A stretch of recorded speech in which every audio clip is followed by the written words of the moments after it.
Hello and welcome to my walkthrough of Manic Miner with commentary. I'm really pleased about this one. I've been trying to complete Manic Miner for years and get it on video, and every time I've done one of my walkthroughs I've thought, what should I do next? I know, I'll try Manic Miner this time. I have a go and find that it's just too hard and I can't do it, and I'll talk about some of the rooms I find later on. So first things first, I'll give my shout out. So with this walkthrough, my shout outs to Neil at work, who I know watches my walkthroughs and listens to them and listens to my commentaries. So thank you, Neil, for doing that. I think you're the only person at work who watches my commentaries, but thank you for doing that, and shout out this time's to you. So what I've done for each of the rooms is gone to the Retro Gamer magazine that had an article on Manic Miner with commentary on every room by Matthew Smith. Now that's a great article. I'm not going to just read them out verbatim. I'm just looking for sound bites from each room that Matthew said to kind of add a bit of colour to the walkthrough and stop me from just blabbering on about anything as I usually do. For the central cavern, he basically said he built that to test the engine, so he was testing the engine when he did that. This second one, the cold room that we're already up to, he said penguins are fully signed up members of the Funny Animals Union, and I have to agree, Matthew. So here we have the third screen. These screens go down quickly, actually. It's a long game and takes a while, but some of the early screens in particular you can really blast through. So the menagerie, Matthew said, talking about the animals in the room, there should be at least 3 animals before you call it a menagerie. So he's probably wondering about why he called it that and why he used that name. But that's quite a simple room, it's quite easy. The hard bit's a collapsing floor at the top, but you just got to time it. Next one is the abandoned uranium workings. And Matthew said, I had a 6-pixel rotating ball and thought, I know, I'll stick a seal below it. One of the other things he says in the interview, and I think I've written this comment down for a later room, is he mentions how many times you've got to jump across the screen. He used to try and like you to get players to go back and forth across the screen as many times as possible, and he does manage to do that on quite a few occasions. So the next screen coming up after the abandoned uranium workings is the famous Eugene's lair with the toilets. Now, a lot's been said. It's quite a mythical screen, this, so when I wrote a sound bite down I thought I'd go for something different, not talking about Eugene or the toilets. One of the things Matthew said is there's supposed to be stacks of credit cards, and that's talking about the objects you collect. So a bit of background to this game. It was released in 1983 by Bug Byte Software, which Matthew worked for at the time, freelance I think, if I remember correctly.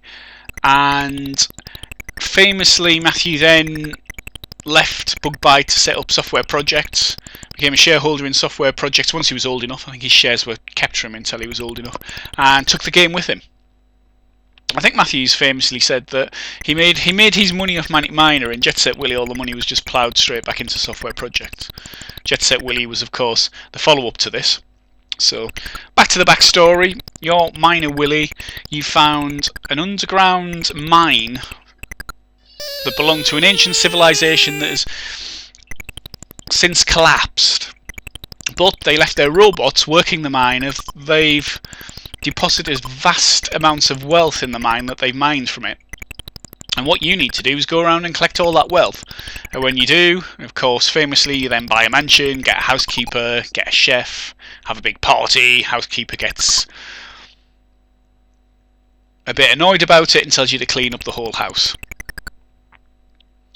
So the P processing plant, well, actually the processing plant doesn't say P, does it? This one, Matthew said, I usually try to get you to go across the screen as many times as possible, which I've already said. I like the Pac-Men in this. Apparently you had to give them legs to make sure that they were round, otherwise they'd just have floated in midair, which I wouldn't have minded. I turned the sound back on there. I think when I recorded this I turned the sound off. The VAT, Matthew said about this, it's just a huge block of collapsing floor. One of the things about this game is you tend to get into a rhythm. You learn a route for any room that you do. And you'll see my route for the VAT. I know I've seen videos on World of Spectrum forum. There was a thread discussing this, and different people have different ways of going through this. But what I find is that in any room, if I get put off my rhythm, sometimes I'll panic and lose a few lives on the same room in a row just because I'm knocked off the rhythm of playing the game. Which is definitely a very, very good room. Well, this is a good room, and this is a really, really good game. I think this is the game by which I judge all other platform games. The original for me, and the first, and the best. So, Matthew said of this, I should have put in hammers and it would have been a complete tribute to Donkey Kong. Strange that the robots left their riches in the form of bananas on this screen. This is a great screen. This has a couple of the unusual things. So when you flick one switch, you get a bit of wall disappearing. There you go. And when you flick the other switch, you drop the poor Kong beast on his head.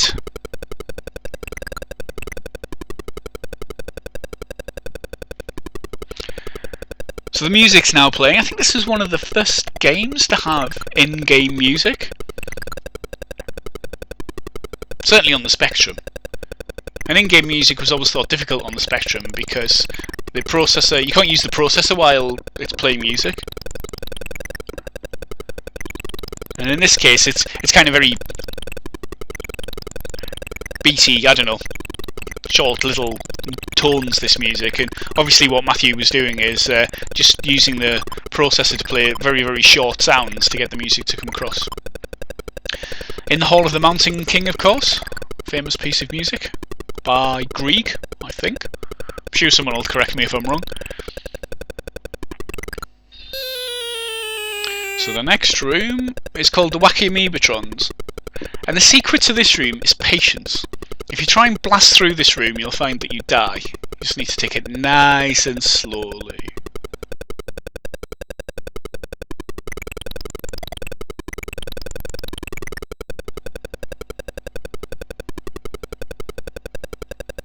So what did Matthew say about this one? I think talking about the sprite for the horizontal enemy, he said, I made it as tall and thin as possible. He was testing how high an object you'd be able to jump over horizontally. Like the Amoebatrons as well, pulsating tentacles. This next jump is kind of the only difficult jump in the room. You've got to time it right because of the conveyor belt. In fact, there's a few rooms where the conveyor belts are a bit of a pain. I mean, you've got to time what you do exactly right. Same's true of Jet Set Willy. Don't expect me to do a walkthrough of Jet Set Willy anytime soon. That game is just far too hard. I have completed it using save states. Got a lot of save states.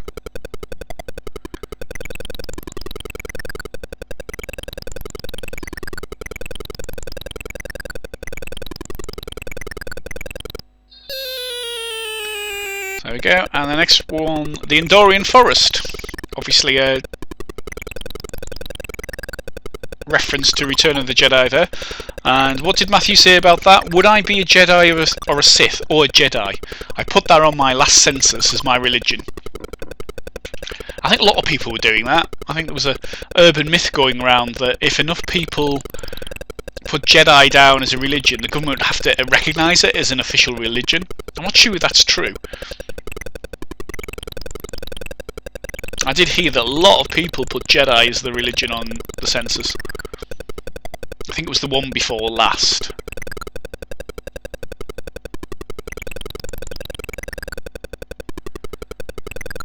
There you go. It's quite an easy room, this. The only technique I think to it really is that last object where you kind of hide at the end and then walk along with the guy and jump up vertically.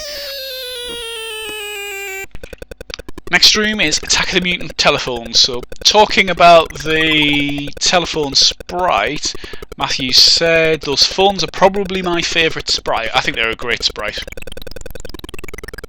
Really, really good. I think my favourite sprite, we'll see in a little bit, are the wiggly tentacle monsters on the Amoebatron's Revenge. This room actually always reminds me a bit of the bank. The bank in this have a very similar look. I think it's the black background and the blue platforms. Obviously you're connecting 10p pieces. Now in this one, that's part of the trick of doing it. You have to remember, yeah, if you just keep walking, that yellow telephone isn't going to bonk you on the head. You've got plenty of room to get under it, as long as you've done all the other pieces right. And actually the other thing is, I used to think that that kind of light blue piece of platform, don't know why it's different to the rest, but it is, was a conveyor belt. It isn't. Oh yeah, and you have enough time and room to make this jump. Now that's kind of my usual route through that room, and I sometimes think I can't make that jump.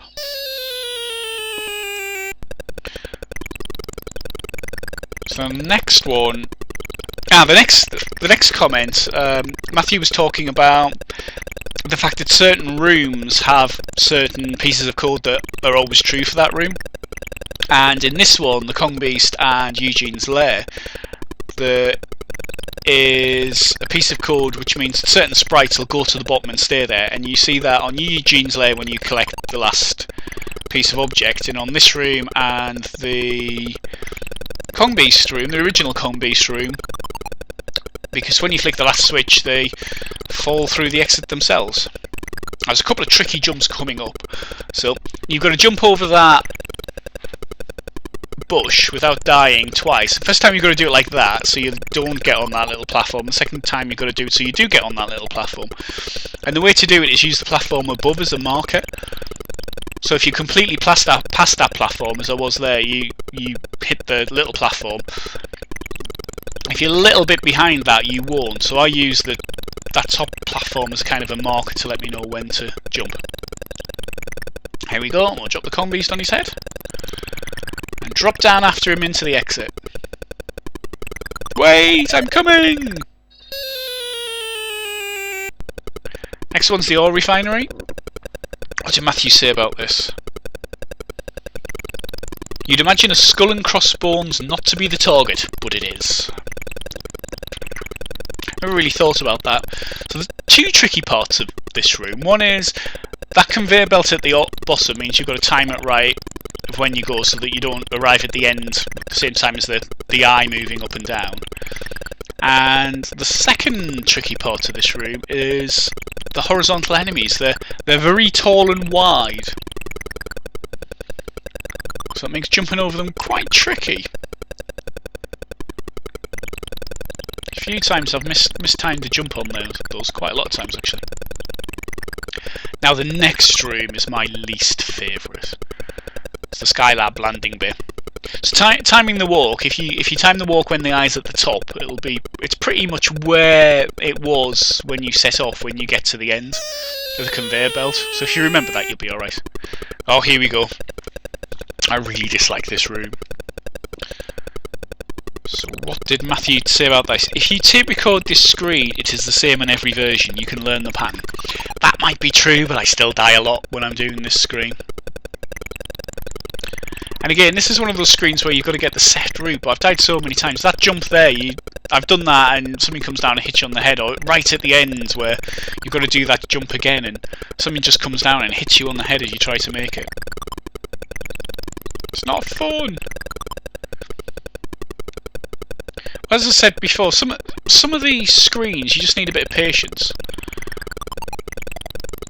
So if something does go wrong, if your usual route you go off it, don't panic, just take a deep breath, relax and work out what to do.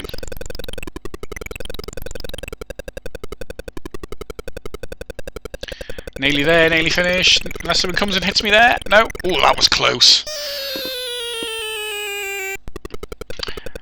Next one's the bank. You see what I mean? It looking like the telephone room. Again, a lot of exact jumps here. So one of the tricks you can do is if you press jump and jumps vertically, if jump on its own jumps vertically, unless you're on a conveyor belt, and if while you're in the air you keep your finger on jump and then move in the direction you're facing, you'll immediately jump when you hit hit the ground again in the direction you're facing, in the position you're in. So that's a good way of making sure you get your jumps pixel perfect when you need to. Matthew's comment on this room was, "Oh, checks bounce." So obviously Matthew has a bit of experience of checks bouncing. I don't know whether that's his or one's given to him, but he thinks the checks bounce.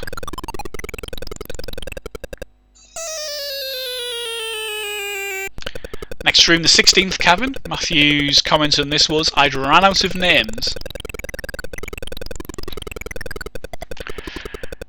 Now the enemies in this room are quite difficult to jump over again. That waggy flaggy tail piece makes them quite difficult to get over. I'll time it. Not absolutely perfect. This next jump's a pixel perfect jump, so you'll see me use that technique again.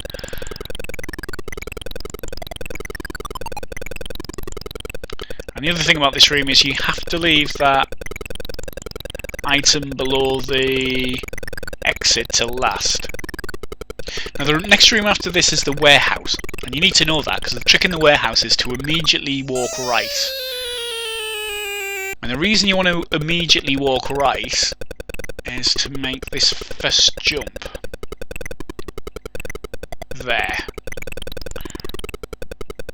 If you immediately walk right, you can make that. If you don't panic. The thing to do is just walk onto the platform, and if you don't time it right, then you can just jump. Actually, jump when you're at the bottom. Jumping wastes a bit of time, and then you can just get the thresher thing to the right place and jump over him when you need to. Matthew's comment on this room was, "I only ever completed it once." I'm not sure if that's true. I think he's got on record as saying he hasn't completed it, or he's completed it once, or he must have completed it more than once. Here we go. Yep, I think those wiggly tentacles on the amoebatrons on this, well, the vertical monsters on this room make it my favourite. This is another one where you need a bit of patience. What did Matthew say about this? I did the same sort of thing in Jet Set Willy for the kitchen, but split it across 2 screens. Yeah, that's pretty much right. I don't think the kitchen and west of the kitchen in Jet Set Willy are as hard as this screen though. Now coming up, there's a jump again that actually it makes it easier. You don't have to do it pixel perfect, but doing it pixel perfect helps. So if you stand exactly there where I've jumped to, and actually use the platform before, as you can see, as my guide for where to jump to, then you land there and you're safe there. Nothing can kill you, nothing touches you, and then you can just walk along behind it. Now the next platform you jump onto, the one I'm going to land on now, there's animation on that, and I used to think that was a conveyor belt. If that was a conveyor belt, it would make this level even harder. It's a bit finicky as it is. Until I learnt that secret of where to stand, that you could stand on there and where to jump from, I used to think this was the hardest level in the game. I'm not sure, I'm split between whether it's the next level, which is the solar power generator, or the Skylab landing bit. See what I mean? This is a hard level. You can lose a lot of lives very easily on this level. Given I've gone all the way to the 19th level without losing any, I think it just shows I lose one straight away on this level. And I'm not doing my usual route actually. I don't know if I do it on this go or I die again and have another one, but I wouldn't be surprised if I run out of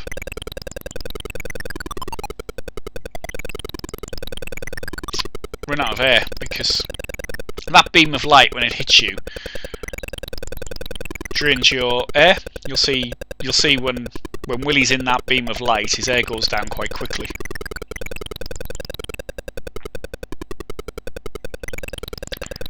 But we're nearly there, just this one and another one. What was Matthew's comment on this? It's not a particularly hard level. Really, Matthew?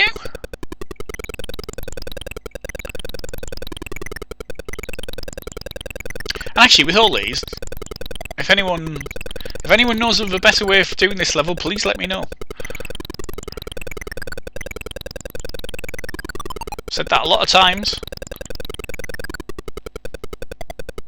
do say.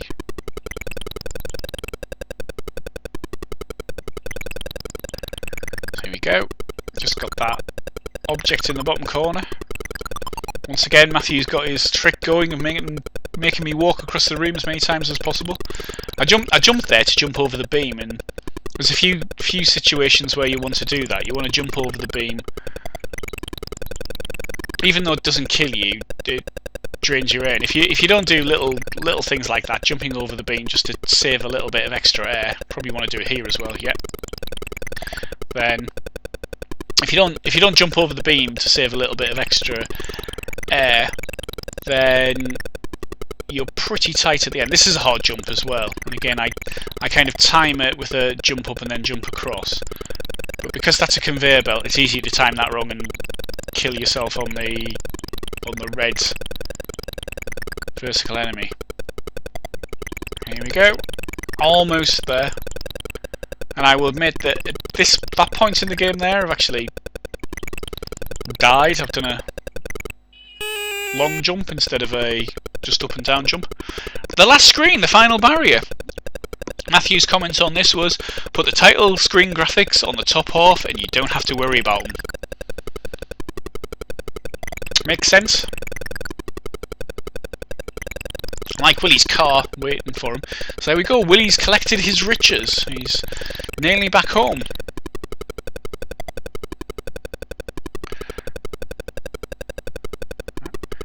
The way you stop on that conveyor belt is if you press jump and left. If you press jump in the opposite way you're going, you will stop on a conveyor belt. Very useful tip, that. Makes timing that last jump a lot easier than it would be otherwise. Just a vertical jump over that final enemy. The last of the robots. And there we go. The end of the game. I hope you've enjoyed that. Like I say, if you got any comments, if you want to say it now, it's easier to do it X, Y, or Z way, then please let me know. And the game starts again when you're finished. You can just keep going round and round and round if you want to.